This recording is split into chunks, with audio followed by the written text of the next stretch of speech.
Hello friends, अस्सलाम वालेकुम and welcome to reality TV. दोस्तों, आज की इस वीडियो में मैं एक ऐसा केस डिस्कस करूंगा जिसने ना सिर्फ इस कहानी से जुड़े लोगों को बल्कि पुलिस को भी हैरान कर दिया था। एक ऐसा केस जिसको आज तक कोई समझ नहीं सका। एक ऐसा घर जहां से चीखों की आवाजें आती हैं। लेकिन ये अजीब कहानी है क्या? दोस्तों, ये कहानी एलन और क्रिस्टीन टेट और इनके घर की है। ये दोनों मियाँ बीवी हैं। ये लोग यूके में एक जगह कारमार्थनशायर में रहते हैं। इस अजीब कहानी का आगाज 2018 से होता है। ये दोनों मियाँ बीवी अपने घर में 11 साल से अकेले रह रहे थे। इनकी कोई औलाद नहीं थी। एलन का एक बिजनेस था और ये सारा दिन घर से बाहर रहता था। पीछे इसकी बीवी इनकी एक बिल्ली के साथ घर में अकेली होती थी। लेकिन दोस्तों, जून 2018 से इस घर में कुछ ऐसा होना शुरू हो गया जिसको आज तक कोई समझ नहीं सका। हुआ कुछ यूं कि एक रात ये दोनों मियाँ बीवी अपने बेड में टीवी देख रहे थे कि अचानक इनको एहसास हुआ कि इनके घर से किसी मशीन चलने की आवाजें आ रही हैं। दोस्तों, इन दोनों मियाँ बीवी ने फौरन उठकर अपने घर को चेक करना शुरू कर दिया। हैरत अंगेज बात यह थी कि ये आवाजें इनके बेसमेंट से आ रही थीं। वो तहखाना जो बंद पड़ा हुआ था और नीचे बिल्कुल अंधेरा था। पिछले 11 साल से इन्होंने जिस तहखाने को खोलकर देखा ही नहीं था, अचानक यहाँ से आवाजें आना शुरू हो गईं। ये आवाजें कैसी थीं? आप इनकी ओरिजिनल रिकॉर्डिंग सुने।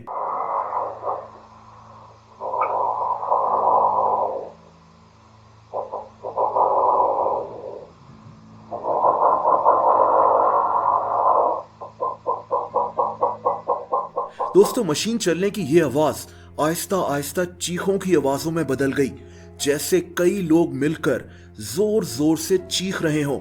इन लोगों ने फौरन अपने मोबाइल से इसको रिकॉर्ड करना शुरू कर दिया।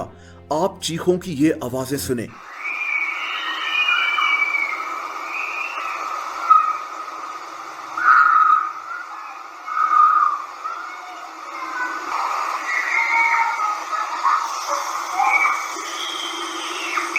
जैसा कि आपने सुना कि कई लोग जोर जोर से चीख रहे हैं। दोस्तों, ये दोनों मियाँ बीवी बहुत ज्यादा डर गए थे।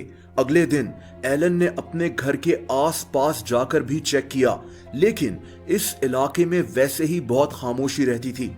अगली रात ये दोनों मियाँ बीवी इंतहाई डरी हुई हालत में अपने कमरे में मौजूद थे कि अचानक ये आवाजें फिर से आना शुरू हो गईं। इस बार सिर्फ चीखों की आवाजें ही नहीं, बल्कि लोगों के बोलने की आवाजें भी इनके बेसमेंट से आ रही थीं। कई लोग अजीब सी जबान में एक दूसरे से बात कर रहे थे।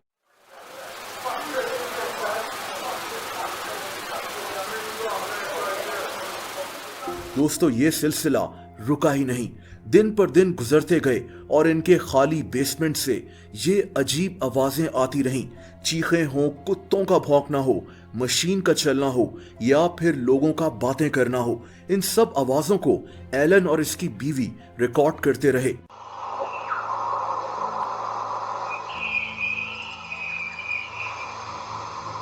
इन दोनों मियाँ बीवी ने पुलिस को इत्तला कर दी। पुलिस इनके घर आई और इन लोगों ने अपनी इन्वेस्टिगेशन शुरू कर दी। दोस्तों, पुलिस ने ना सिर्फ इस बेसमेंट को अच्छी तरह चेक किया, बल्कि आसपास के तमाम घरों को भी चेक कर लिया। लेकिन इनकी कुछ समझ में नहीं आ रहा था कि ये सारी अजीब आवाजें कहां से आ रही हैं। इस दौरान ये आवाजें रोजाना रात को आती रहती थीं। एलन और इसकी बीवी बहुत ज्यादा डर चुके थे और आखिर कई महीनों के बाद इन दोनों ने अपना 11 साल पुराना घर छोड़ दिया।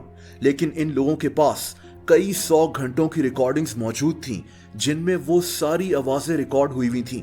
दोस्तों, इन दोनों मियाँ बीवी का कहना है कि पुलिस ने इस मामले पर ज्यादा ध्यान नहीं दिया। पुलिस ने ठीक से इन्वेस्टिगेट ही नहीं किया कि ये मामला आखिर है क्या। क्या यहाँ जिन्नात का बसेरा है या फिर मामला कुछ और है? एलन इस बारे में कुछ और ही बात करता है। इससे लगता है कि इसके घर के नीचे कई लोग छुप कर रहते हैं और यहाँ कोई गैंग छुपा हुआ है, क्योंकि यहाँ से गोलियां चलने की आवाजें भी आती हैं। लेकिन दोस्तों, ये मुमकिन नहीं लगता।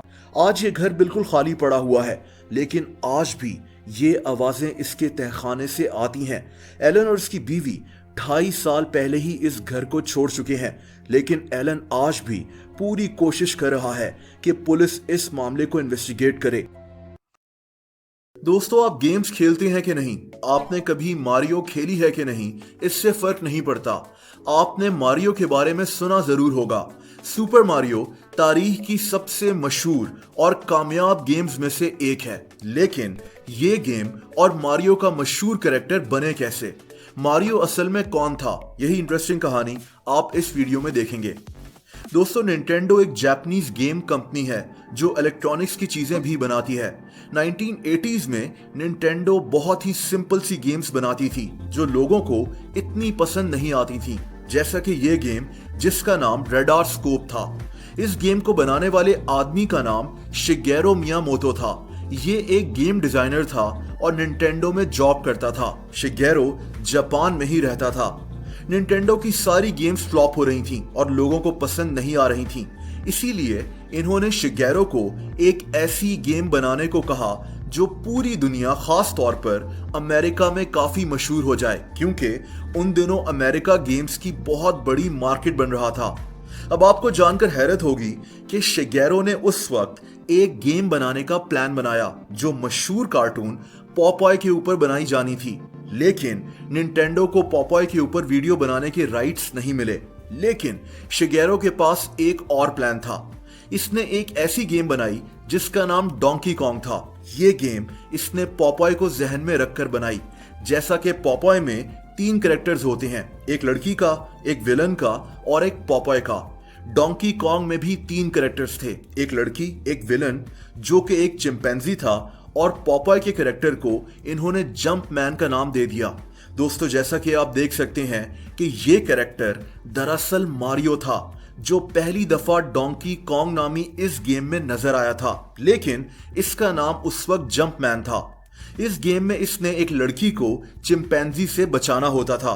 दोस्तों, मारियो का नाम मारियो कैसे रखा गया, ये इंतहाई दिलचस्प कहानी है। जब डोंकी कॉन्ग नामी ये गेम अमेरिका में रिलीज हुई तो उन दिनों निंटेंडो के हालात बहुत खराब थे। इस कंपनी ने अमेरिका में एक छोटा सा ऑफिस किराए पर लिया हुआ था। इस बिल्डिंग के मालिक का नाम मारियो सिगाले था। ये एक इटालियन आदमी था। निंटेंडो अक्सर टाइम पर मारियो को ऑफिस का किराया नहीं देती थी और मारियो गुस्से में उछलना शुरू हो जाता था। उस ऑफिस में काम करने वाले निंटेंडो के एम्प्लॉइज अक्सर मजाक उड़ाते थे कि मारियो सिगाले बिल्कुल डोंकी कॉन्ग के जंप मैन की तरह उछलता है। दोस्तों, ये बात इस गेम को बनाने वाले शिगेरो मियामोतो को पता लगी। इसको मारियो नाम इतना पसंद आया कि इसने इस कैरेक्टर का नाम जंप मैन से हटाकर मारियो ही रख दिया। और दोस्तों, यहीं से मारियो का मशहूर कैरेक्टर बन गया जो कि दरअसल अमेरिका में उस बिल्डिंग का मालिक था जहां निंटेंडो का ऑफिस था।